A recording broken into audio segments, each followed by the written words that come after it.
To me, that's what's being said here on the ground. I think there's a lot of anger here towards the council, how they've dealt with people's concerns building up to this event, and how they've dealt with things after the event as well. A lot of the people I've spoken to draw attention to the reality that this is the richest borough in Britain, possibly in the world.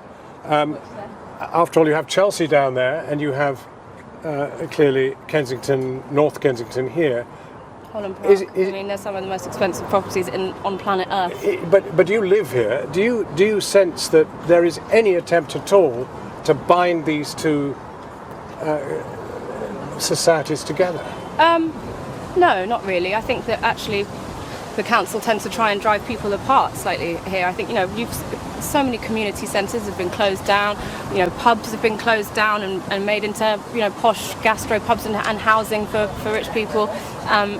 People are encouraged not to congregate and discuss what's happening.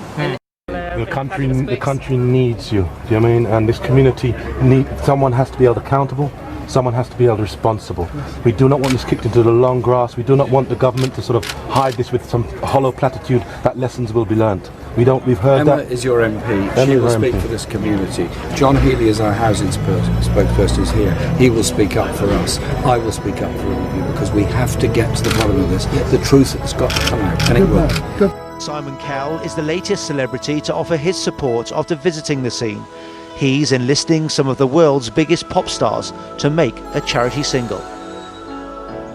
I was watching the news, and then I drove up to see the building, which is only around the corner from me, and I just thought, well, what do you do? First of all, you can raise some money, and that's important.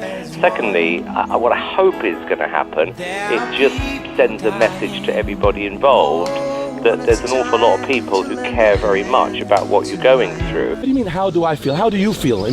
Look, when you can look at that building, you can tell me how you feel, and times that by 1,000. Do you know what I mean? It's not just looking at the building and saying, how do I feel? It's looking at the building and knowing that I know people who died in that building. Everyone, every resident, every person who can call himself a part of this community of Notting Hill would have at least known one person in that building. In the morning when it was time, when I'd seen all this stuff breaking out, and news and people calling me at 1:30, 4 o'clock and all the rest of it, and I recognised that just the locality that my daughter couldn't come to school. She goes to school in one of my children that I look after goes to school in Avondale. Do you know what I'm saying? Let's just talk now then to Pilgrim Tucker, who is a community organiser here in this part of London. And Pilgrim, we know there's some real anger here, and you've worked here for a long time, and there were, we know, a lot of resident concerns about the refurbishment at Grenfell Tower. Yeah, very, very valid concerns and problems prior to the refurbishment. That council block had been allowed to decline. The council had almost, you could say, that deliberately managed the decline of that block. And yet they spent £10 million refurbishing it last year. Well, they spent £8 million, and they paid that directly to a private contractor to do what was mainly cosmetic works on the outside of the building. Meanwhile, the residents' concerns were around their safety. They were around things like alarms, sprinklers, emergency lighting, problems with the electricity that the council or the council's management organisation just ignored. And in fact, they went more than ignoring them. They actually persecuted and bullied the tenants who tried to raise that as an issue. Like that. I don't know about all of that, but what I do know is they did regeneration last year to that building that they're talking about doing to all of these buildings. They did it to that building only, £10 million they're talking about, and put these shoddy plastic things on there that set up a light because they want more reasons to knock these blocks down. There's two options: they could either regenerate the blocks or they could knock them down, and after that I'm not so sure that was totally an accident. I'm not even gonna lie. I'm not even gonna lie to you. You could pause me there, but I'm not gonna lie. The whole situation that's going on in this area, the way that they don't want us, the way that they don't want us here, and they put those rich man's blocks over there, and then they tell certain man in Frinstead they can't even go into that section. That's outrageous. I can't lie. Hundreds of messages, prayers. Lucky I was only walking around by myself. Heartbreaking to read some of it. And it just keeps getting bigger and bigger. They're adding more sheets to it. Grenfell Tower, just outside, about 500 yards away from the scene of the blaze. There's a wall sprung up here where people have been posting messages overnight. There's some very poignant ones. There's a message here, appeal for a missing girl. And if you come over with me this way, Adam, come up here, there's some quite strong messages now. Up here it says justice for Grenfell, jail those responsible, forever in our prayers. Shows the anger that's felt in the local community. And there's an even angrier one here, RIP Grenfell. Justice needs to be sorted, death penalty to the responsible people. So it clearly shows you just how high the emotions are running in the local community.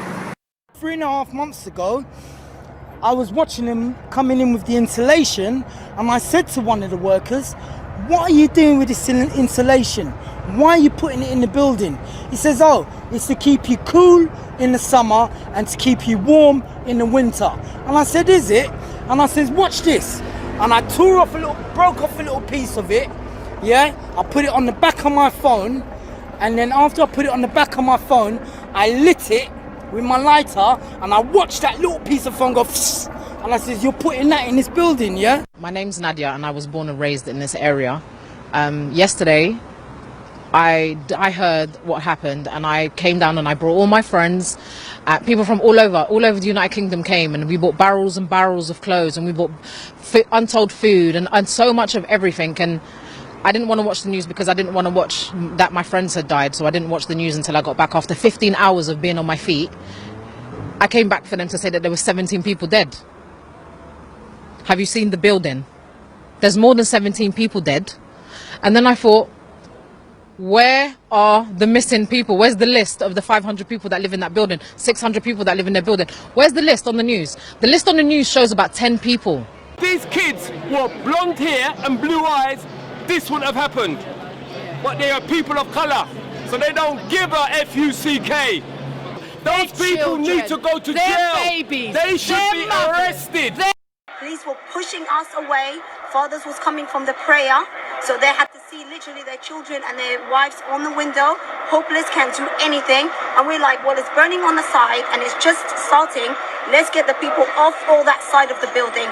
The police was like, no, go away. We're dealing with this. Go. They pushed us literally from the bridge all the way down.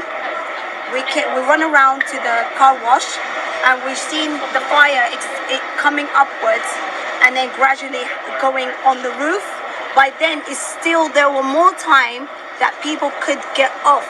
But the police officers and the parents on the telephone, they've been told, stay in your property, don't come down. So rents are expensive in London. As you can see here, monthly rent, this poor girl here, £510 a month. She gets £117 weekly income. She's worried about getting through her uni.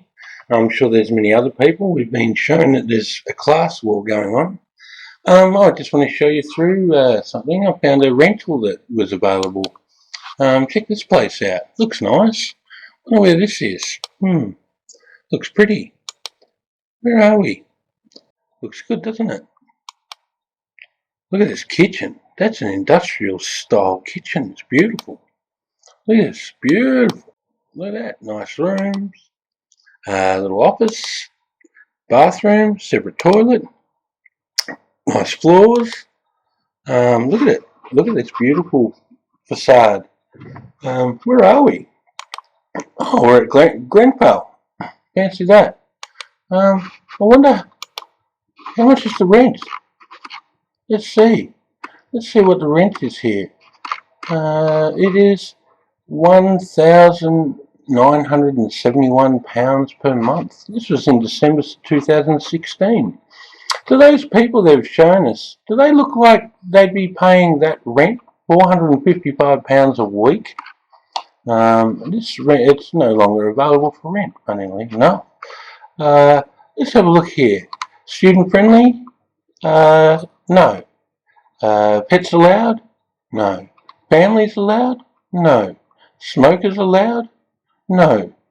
Bills included? No.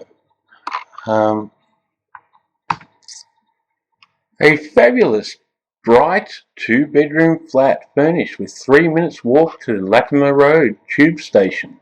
The flat is on the 18th floor of the newly renovated Grenfell Tower with panoramic views of London landmarks. with 77 square metres in size, includes a contemporary fully fitted kitchen and open plan living room, 2 double bedrooms with fitted wardrobes, limestone bathroom and separate toilet. You'll also find office area along open space in hallway provided with ample storage space. Fully furnished, furniture, kitchen utensils, everything pretty much. Rent amount £2,318 per month, $535 per week. Deposit £3,210. 2 bedrooms, 1 bathroom, as I said. Available to move in the 8th of October 2016. Minimum tenancy is 12 months.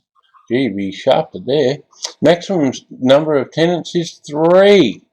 No students, no pets, no smokers. Not suitable for families or children. Bills not included. No parking available. No garden access. What? Are you confused? How does this work? This is the sort of place where people like Robbie Williams could even live. By the looks of things, they'd have that sort of rent money. Do the people we've shown you look like they've got that money to pay on this rent, these families? I smell rats. Do you? Something's not right here.